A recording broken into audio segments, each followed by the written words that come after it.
Yeah, so my name's Cherie Hill, and I'm a choreographer and dancer and scholar. And I am going to be talking about my project called Dub Dance Project, which is a series of dance videos that I create to specific dub music and that are filmed in a site-specific environment and then released out on YouTube. And this is a project that I've been working on for about almost 2 years with my collaborator David Wolford, who is a filmmaker. And so far we have 5 films. Some of the motivations for this project, my grandmother is from Jamaica, so I'm of Caribbean descent, and I grew up listening to a lot of reggae music. But it wasn't until 2010 that I witnessed my first dub dance event with a full stacked sound system. So I don't know if anyone here has been to a music event that has a full stacked sound system, but the sound systems are huge, the music is loud, and it creates a lot of frequencies within the body. And so I was just kind of blown away by that experience and with the effects that happen in dub music, and I felt that those effects really speak to my contemporary dance lineage.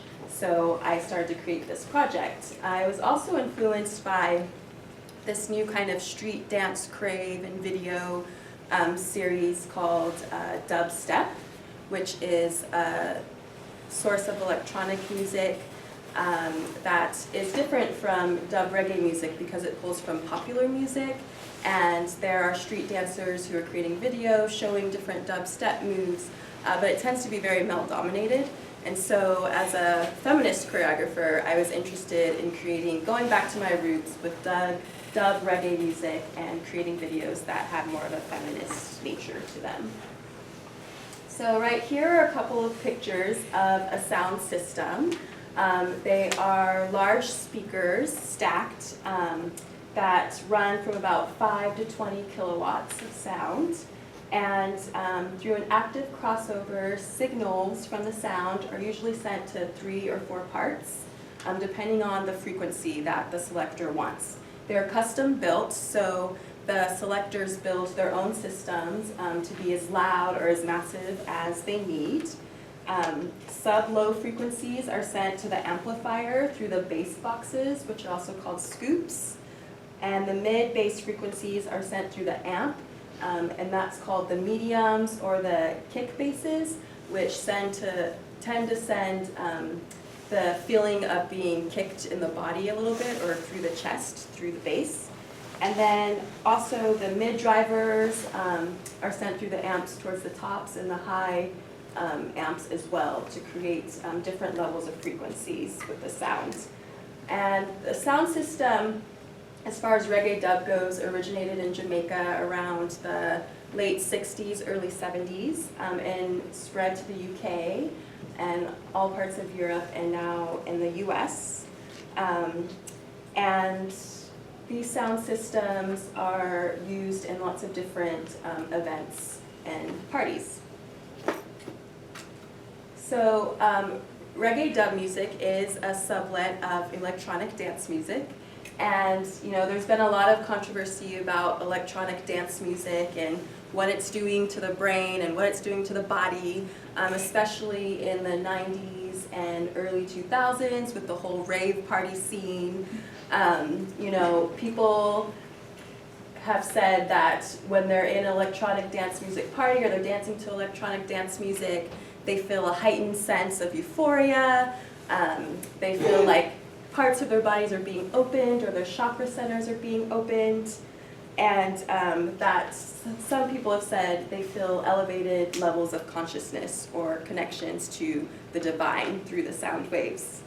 In the Electronic Awakenings documentary, Dr. Nick Bajich states that the transmitter frequencies that are sent through the electronic music and mixers have the ability to open up parts of the brain that otherwise remain closed, and have the ability to create harmony between the sound that is being sent and the brain that's receiving it.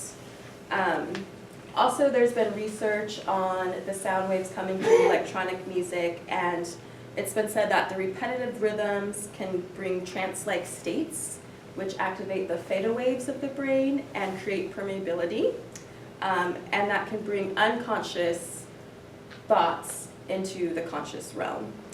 Some have also argued that all of us en masse is made up of sound waves and sound energy, and that when dancing to electronic music, those kind of waves become more visible and more conscious for them.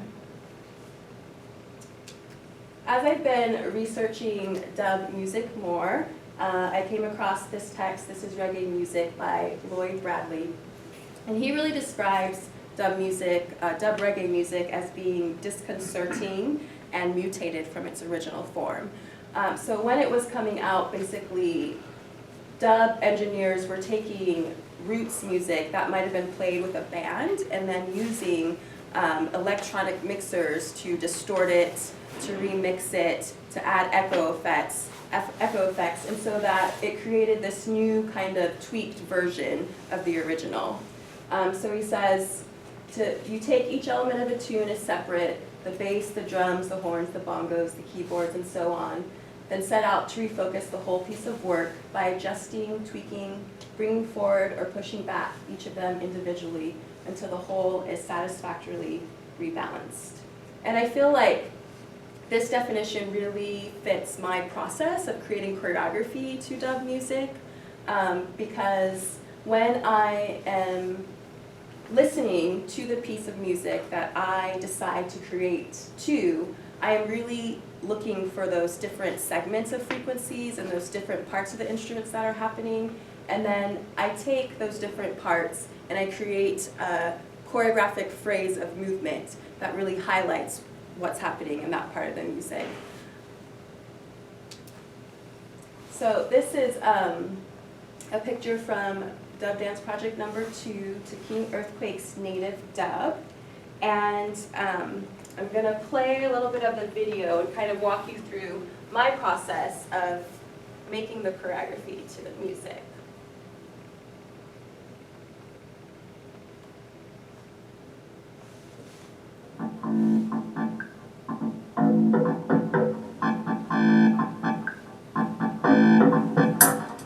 So at first I'm hearing a lot of the kind of bass that's happening, the underlying bass that causes me to kind of be grounded and have different postures. And then there's this almost echo effect that comes in, almost like the snare of a drum, which elicits a different kind of movement that has more of an up and lighter feel than the heavy part of the bass. And then, as the music plays later, there's this kind of more sustained, echoey kind of sense that carries on throughout, almost like a flotatious sense that's moving through the entire piece. And then I can choose to go back to that bass and feel that different part as I'm choreographing. So basically, I'll really analyze the music for a while, listen to it for a while, and create these set phrases for each piece that I'm hearing. And then once I have the phrases, I tend to manipulate them. So I might naturally want to just do something more moving in the upper and lower body, but I might say to myself, okay, why don't I change that and just do it in the lower half of my body? And what does that do? Or what if I take it and I only move it forward or backwards? Or I can take it and move it upside down somehow. So I'm really taking my own version of the original and tweaking it to create something else, which is what choreographers do.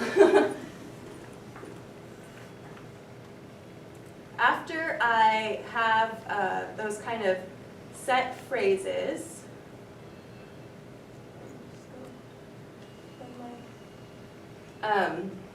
I then find a site to do the choreography in. And the sight is connected as well to what I'm hearing in the music. I'll tend to listen to the music and think about what images come up, what thoughts come up, and how the sight can enhance what I'm hearing within the dub music. So I want to play a piece of music for you guys.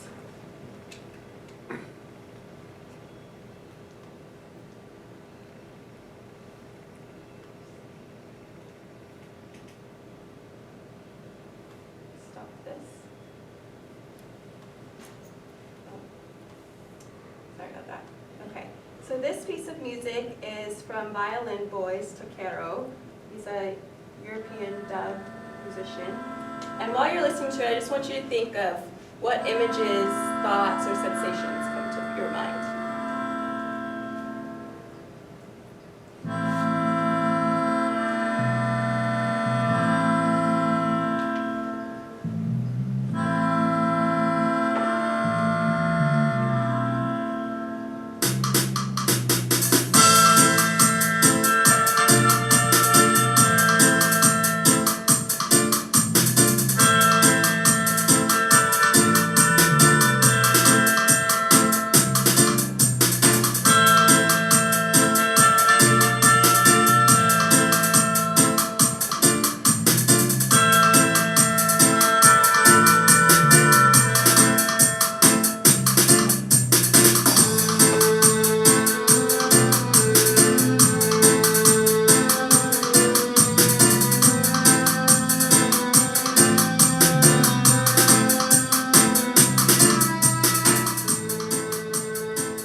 So what came up for you while you were listening?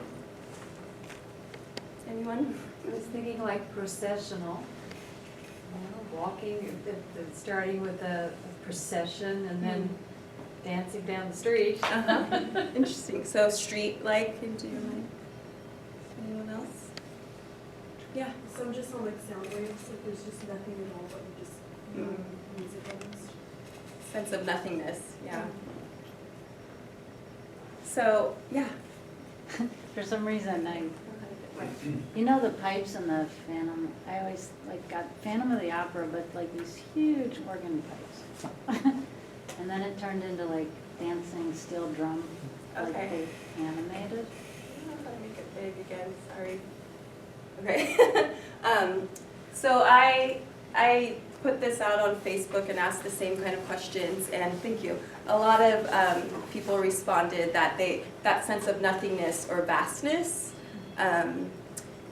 openness, length, open sky, and I felt kind of the same way. So I ended up filming it up in the Berkeley Hills by Tilden Park in a big, large field. Thanks, you did that, and then I have to. So,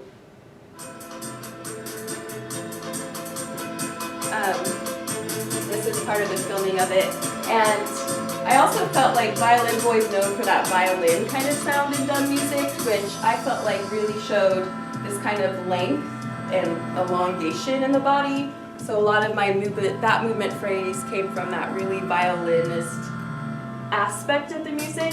But then in contrast, there's this boisterousness that happens.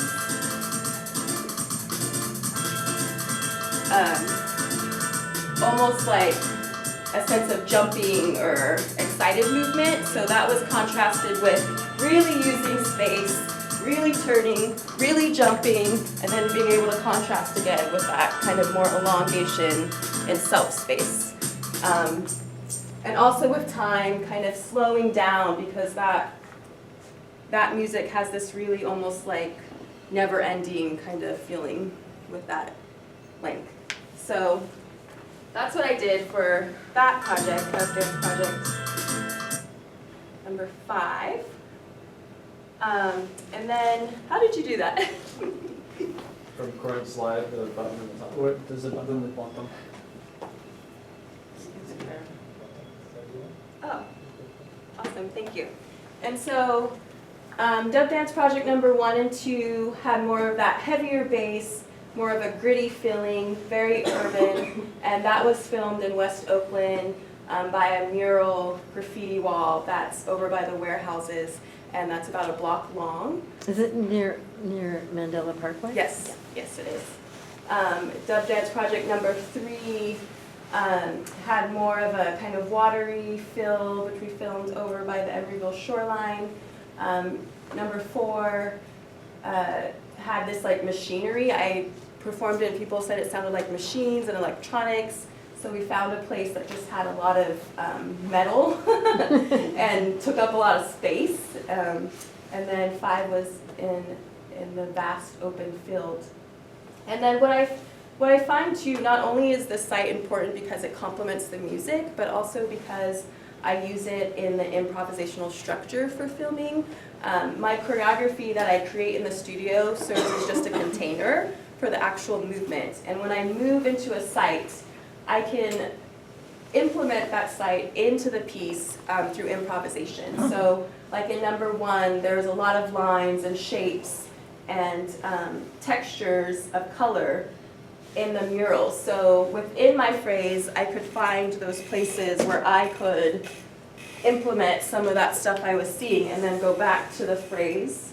In number 2, it was very serene, quiet, a lot of stillness, so a lot of the movement became smaller, like the ripples of the water, or just really seeing the ducks pass and taking their time as they went by. And those are things that only happen once I get into the site. I can't premeditatively plan those for my choreography.